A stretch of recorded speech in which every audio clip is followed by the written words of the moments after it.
In March of 1997, a country in Europe simply stopped working.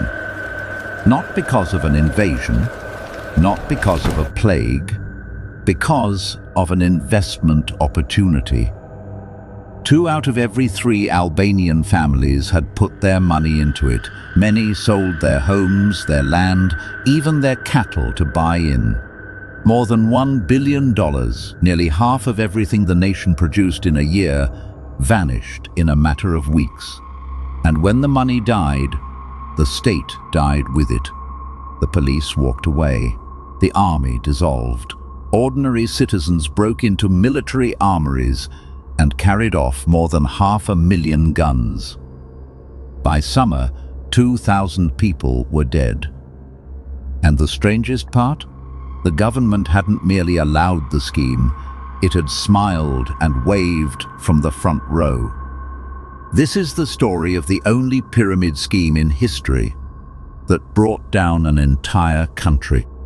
To understand how a nation falls for a promise, you have to understand what Albania was in 1991.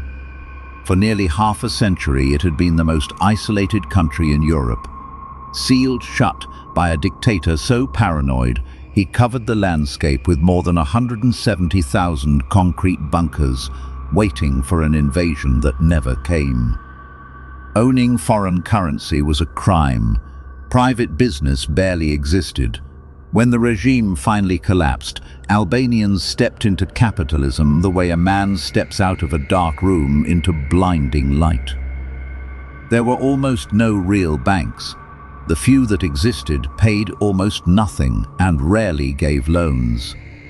So the money flowed somewhere else, into an informal market of moneylenders, foundations, and companies paying interest no bank could match.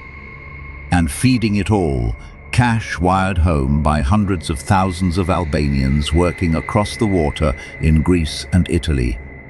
The stage was set. It was only waiting for the pyramids. They had names like Vifa, Gialika, Shaferi, Populi, Sud.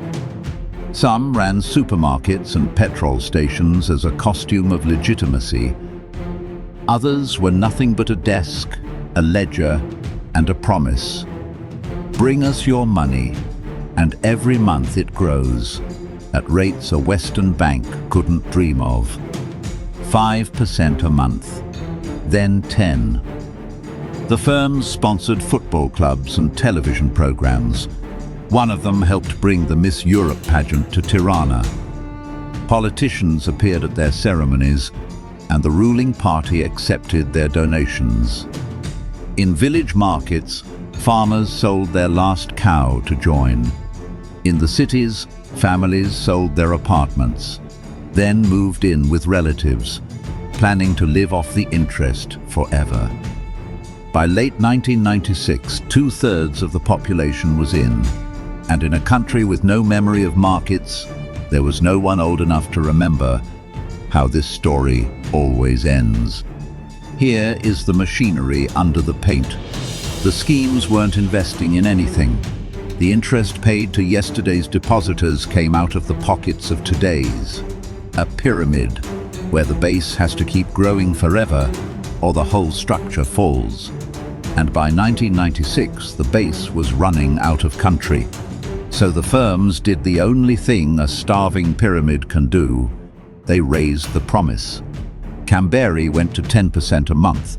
Populi offered 30. Shaferi promised to triple a deposit in 3 months, and Sud to double one in just 2.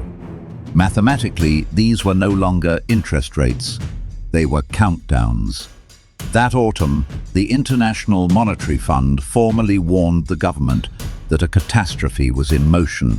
The warnings were brushed aside. The nation was assured that its money was safe and clean. And in November, in a small office in Tirana, Sud quietly stopped paying. The first domino had tipped. January 1997. Sud falls first. Its founder, a fortune teller, has nothing left to return. Jalika follows within weeks, taking with it the savings of the port city of Vlore. Crowds gather outside locked offices, waving deposit slips that are now just paper. The government finally acts. It freezes the accounts of 2 more schemes and seizes $250 million.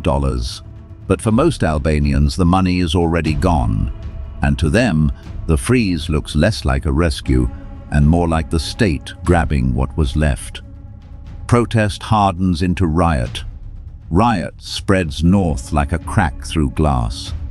Police lines waver, then dissolve. Many officers had invested too, had lost everything too, and simply took off the uniform and went home. In March came the unthinkable. Army garrisons abandoned their posts, and the doors of the state's armories swung open. What followed was not a revolution, it was a vacuum. More than 500,000 weapons spilled into civilian hands in a matter of days. Prisons emptied, roads fell to checkpoints run by teenagers. In the chaos, some 2,000 people were killed, many by stray bullets fired into the sky. Families crowded onto anything that floated and steered across the dark Adriatic toward Italy. The government resigned. For a few weeks that spring, the Albanian state effectively ceased to exist. It took a foreign fleet to stop the fall. 7,000 soldiers led by Italy landed in April, not to fight a war, but to escort food, medicine, and ballot boxes. In June, Albania voted and the old government was swept away. The pyramids had consumed the nation's savings, then its police, then its army, and on the way down, they very nearly consumed the nation itself. The money, almost none of it, ever came back. Investigators picked through the wreckage and recovered pennies on the dollar. A few founders went to prison, others slipped quietly across borders. Albania spent years rebuilding what a promise had burned down, and to this day, economists study 1997 as the purest lesson ever taught about what money really is. Because a pyramid scheme is not, in the end, a theft of cash. It is a theft of trust. It borrows belief, pays belief out as interest, and collapses the instant belief stops arriving. Albania had just escaped 50 years of one grand promise and handed its entire future to another because after half a century of darkness, hope was the one thing nobody wanted to audit. Every pyramid in history has fallen the same way, the moment the base stops growing.